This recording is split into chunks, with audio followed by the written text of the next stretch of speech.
So it's Emma and Ian and Jordy of Rymestone, local PA band here on Do You Know Jack. I guess my first question, not knowing very much about the band, is just basically how you guys got together, how you guys all know each other, because I think you guys are a bit of a conglomerate of a few different projects. Am I right, Emma? I think Ian where's should that? Tell this story because he kind of was instrumental in how it all worked out. I was just the magnet with the north end of the south end. I think that's all it was. I've been playing music with Jordy for about 6 years now. We've played in a couple different projects together. And I jammed with him, it's about 3 years ago for a while. And we had a really good time, and then didn't for quite a while. And she kept asking me to come jam with her, so I did. And it was, I remembered how awesome it was the first time we did it. And there was something there to it. And we needed a bass player. And I had a show coming up, and I was trying to get people together. Yeah. Just a few weeks, just a few people to back me up for this show. My coworker had kind of cornered me into it, to playing music. Those are always funny. Yeah, and so I was like, well, I need people to back me up. So I got Ian enlisted, and then Ian said, hey, I got a buddy. Yep. But his buddy kept not coming. So kept kind of saying, oh, I got to do this, I got to do that. And then he finally said yes, and as soon as we left the rehearsal that night, he went, well, I don't know if I can sing on the show, but he was really happy and said there's something there as well. And we dove right in after that, and things just progressed like it was like a snowball down a steep mountainside. I quit the band. I quit my other band, so that's same. Yeah. Yeah. But I do want to say in my defense, I was busy, but the day I finally. Was like we were set to jam. I stopped by Pabco to buy a beer, and as I'm walking out, I see Emma Jean walking in, and so I'm like, "Hey!" all enthusiastic because I'm going to be playing music with her in an hour, and she looks at me and gives me like the hardest "Hey." Keeps going. Well, the problem was I was kind of face blind. I didn't recognize Jordy, and I thought that he was just some bro coming out of the bar half cut, like. Oh, I hate it when that happens. Trying to engage me in conversation, and so I kind of ducked my head and was like, "Yes, I'm fine, thank you, bye." So how long ago was this then? That was the end of December, early January, 2018, I guess. Yeah, so just over a year we've been playing together as a trio. Formation. But Emma, it sounds like you were sort of a solo things, but now this is like more of a collective. Like I'm curious as to how this is working. Like you're Rymestone, right? You're not the Emma Jean project or whatever, you know? Very decidedly so, in fact. I had a band when I lived in Saskatoon. I moved to Prince Albert for work, and when I moved, I tried to kind of keep the band I had together, but it was ultimately burning the candle at both ends and didn't work out at all. So since leaving that band, I was kind of, how can I put into the solo act position where, okay, well, I guess I'll work on myself and my own kind of stuff for a while. And that went on for a while, but I really did want a band. I really do enjoy playing with other musicians and having it be a group thing. And I think that you can go a lot more places with it, so I'm interested in that. But I always wanted a band. I tried to hook in for a few years and finally got him, and then Jordy came along, and I couldn't ask for two better bandmates. They're two great friends to me now. So. Yeah. So then when it comes to you guys writing material together, how does that whole process work then? I probably start off as the spark for most everything. Probably. It sounds like mostly.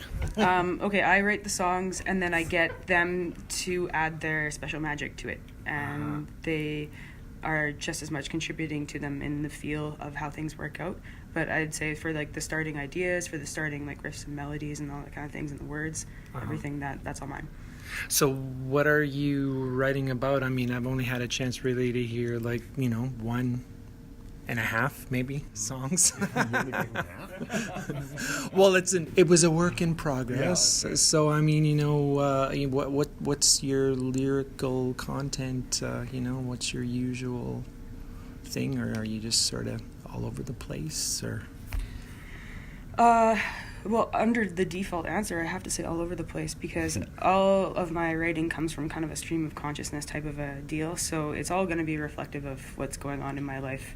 And sometimes it's going to be things that I'll sit down and jam out a song and review the lyrics, and I'll be like, oh, crap, that's happening to me right now. Or, you get a realization about, okay, well, you speak in metaphor, but what does that mean? So it's all derived from kind of the unconscious in some of the ways, but I do definitely take it as a helpful tool in my own life to kind of figure out what's going on. Yeah, and I mean, how long have you been playing guitar? Because I mean, that's a pretty cool aspect of the band as well. Like what are your influences when it comes to that sort of thing? The guitar has always been kind of my favorite backup singer. The guitar for me, when I originally started playing it, started out 16, took some crappy lessons, didn't really like them. My teacher was kind of, here's the tab, now play it and practice and get back to me. Fair enough. So that didn't really catch on with me, but when it really started to catch on was when I turned 18 and went tree planting.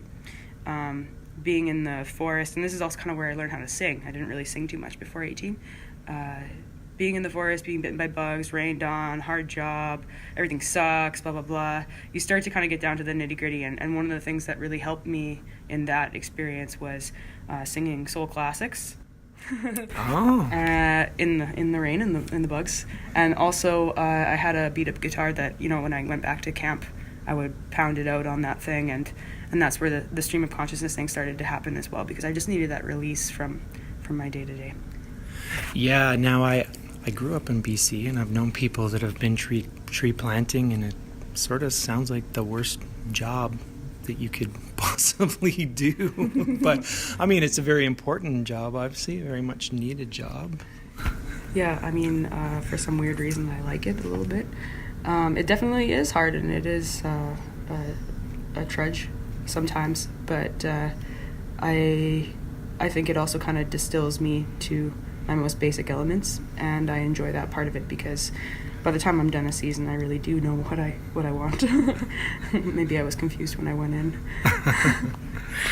That's fair. And one thing too, just having listened to your music, I mean, it really reminds me of the 90s grunge era, and I think I've been talking to Jordy off and on, and it reminds me of like Mia Zapata, like the Gits. Have you heard of that band? Maybe it's a little obscure. I'll have to check it out. If you say that it's similar, then I'd love to hear. Love it. Oh, sorry.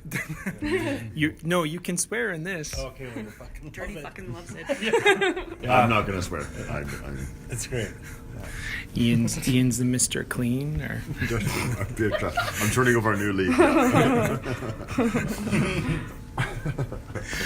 But I mean, do you draw grunge influences? Because even when I was hearing you guys play, your soundcheck song, I mean, it was pretty grungy to me, with maybe a little sprinkling of punk. I mean, is that sort of your MO, or? I mean, I've been compared to kind of punky type influences before, but I think that the biggest thing for me is having that dynamicism between your super softs and sweets and your super fuzzed out, fucked up, grungy type sounds, because it is kind of a range of emotion, right? So, and it's a contrast having the darks and the lights and all that kind of thing.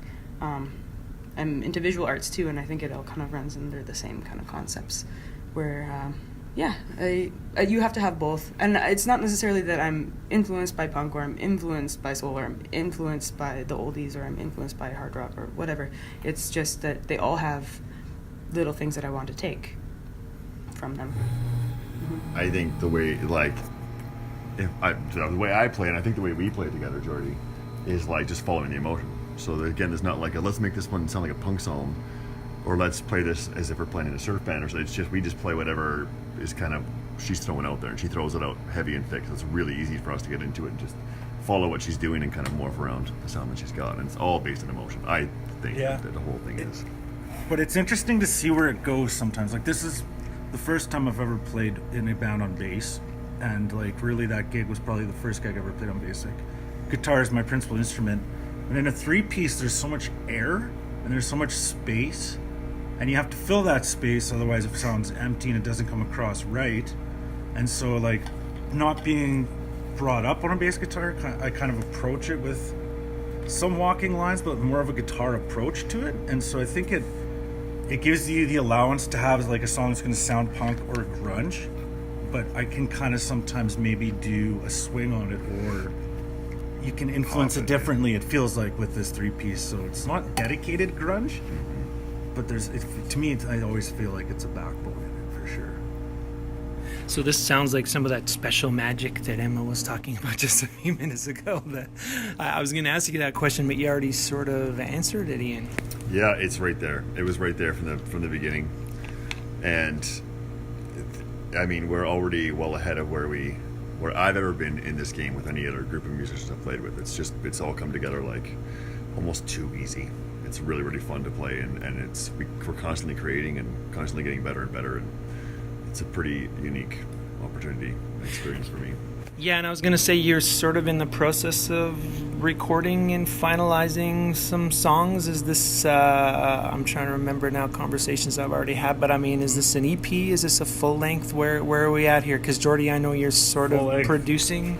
Yeah, I wouldn't say I'm producing. We're producing, like all three of us, but like when I was saying earlier, like I quit my last band and started playing with Rymestone. Like I did quit my last band, and then I was like, I've always wanted to record, and recording is so expensive, and you never get the creativity and the time to just hang out in a studio without paying way too much to someone to sound like they want you to sound. So I was like, I started just like kind of getting drunk and like talking out loud and being like, I'm gonna sell all the gear I've had and collect in the last 10 years, and I'm gonna buy all recording gear and just start recording. And then like meeting Emma and like the songs, listening to the music, it's like, oh yeah, okay, this is my incentive. Like, yeah, now there's something worth recording. So like I did that, and like together we're all learning from, this is the first time I've ever recorded, so we're all learning together and just kind of like approaching it that way. So it's self-produced, self-recorded, engineered Rymestone from Rymestone. Mm-hmm. So how do you guys separate yourselves, from the production aspect and the, music aspect? Because I've interviewed so many bands that have, they pay a big bucks for a producer, and some guys like to do their own. But one thing I've always understood about the production aspect is you have to know just when to let something go and when to strip things down to its base elements, when to cut this part here and cut that part there. I'm curious from a songwriter's perspective, even, how you would approach the recording and production aspect of it, Emma. For sure. I think there's definitely been times when I've kind of freaked out on hearing one of my recordings and been like, no, it's no good, it's no good, it's no good. And then Jordy and Ian will be just sit on it for a while. And I do. And then I'm like, okay, actually, it's not that bad. But there are definitely times where I'm like, no, I just can't do that, Jordy. Like certain points, and he'll be like, yeah, okay, fair enough. And we'll just kind of move on like that. So in that aspect of it, I don't think that other artists really get that kind of an opportunity to be able to sit on something, or to be able to be like, I don't like this, and then they change it. That's I think that's very rare, and I think it's really added to our process, and also added to my listening skills with seeing Jordy's progression as kind of a sound engineer of sorts too. He's come a long way as well, and we've all grown together, so it's really cool. Now, with your old band, Jordy, did you record with them? Do you have experience being on that artist end of the spectrum? No, none at all, and I never even wanted to. I had no interest in it, and it was honestly just like a weird succession of events that brought me there. My house burnt down, and that was the beginning of it, and so I had a bunch of musical gear lost there, and so you're kind of replanning your life. You're replanning. I wanted to quit the band. I didn't really want to play much guitar anymore. And then all of a sudden I meet Emma, and there's an opening for bass. And then all of a sudden I have a little bit of insurance money that I'm allowed to spend on myself, because the kids got the money first and the wife and all that. So it's kind of just a series of events, and all of a sudden it's like, I've got the chance to, I'm going to do it. And so I don't know, it was scary, but it's because it's it's not easy to get into, but it's kind of like, fuck it, just go for it, try it. What can you do? Fail? Well, you can't fail if you don't try. So, yeah, I don't know. And like just to add to Emma's thing, like the best part is like, yeah, when we're recording, like she'll say no to this, yes to this, no to this, but it's nice to be able to bounce, like have someone say like, this is a song I wrote 4 years ago or 2 years ago or 2 months ago. This is how I play it. And then you jam it out, and then it's nice to be able to say to someone, hey, why don't we try, some shots here, some triplets here. Why don't we try throwing this and throwing that in, and then listening to it, and like just the fact that they're open to it. That's, I think, what makes it work when we're producing. Yeah, well, and of course, I know you guys are wanting to get back out there and do your thing, but just before we do that, I mean, here you are getting ready to hit up, the cabaret concept concert here at the Rawlinson, and I think that's March 2nd. So, I mean, Ian, I know you've got a little bit of, insider information here. What is... I've already seen that you guys are set up sort of so that the seats of the Rawlinson are in behind the band. And you explained something to me when I first came in about what's going to look like, but just for the sake of the listeners and for myself again, if we could just repeat that information really quick, that would be awesome. Yeah, of course. So, I mean, the stage, it's a pretty big stage, and what we've done is we've pulled everything up, all the curtains, all the flies, everything is hung up high. And we're playing on the apron where, normally where the lead singer would be standing facing the audience, but the seats are the backdrop for the whole party. There's going to be 2 bars set up on stage. There'll be some couches, chairs, tables, tall tables, cocktail tables. It's going to be like a mix of whatever you want to be. There'll be a dance floor area. And yeah, it's going to be pretty amazing. We're able to use the new sound system that we have in here as well.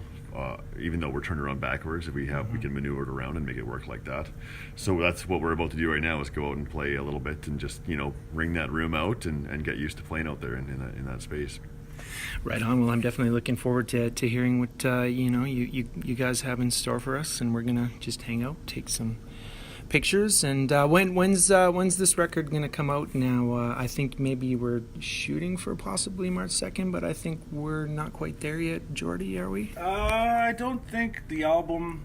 We've kind of realized it's like that old thing. You got your entire life to release your first album, 20 minutes to release your second. So we're not in a hurry to drop the entire album, but we can leak, I guess, for the first time and say Robotic, the next single, is going to be dropped on March 8th. That's its release date. So that will be our next single. I can say that the album's at like 90% done and will be sent into mastering in March. Nice. Yeah, totally. Which means it'll be ready, but when we decide to pull the trigger, I can't say for sure. Excellent. Well, I'll definitely be keeping an eye out for that. Emma, Ian, Jordy, thanks very much for your time. And like I said, I'm looking forward to hearing some more of you pretty much right quick here. Yeah, thank you. Right Thanks, on. man.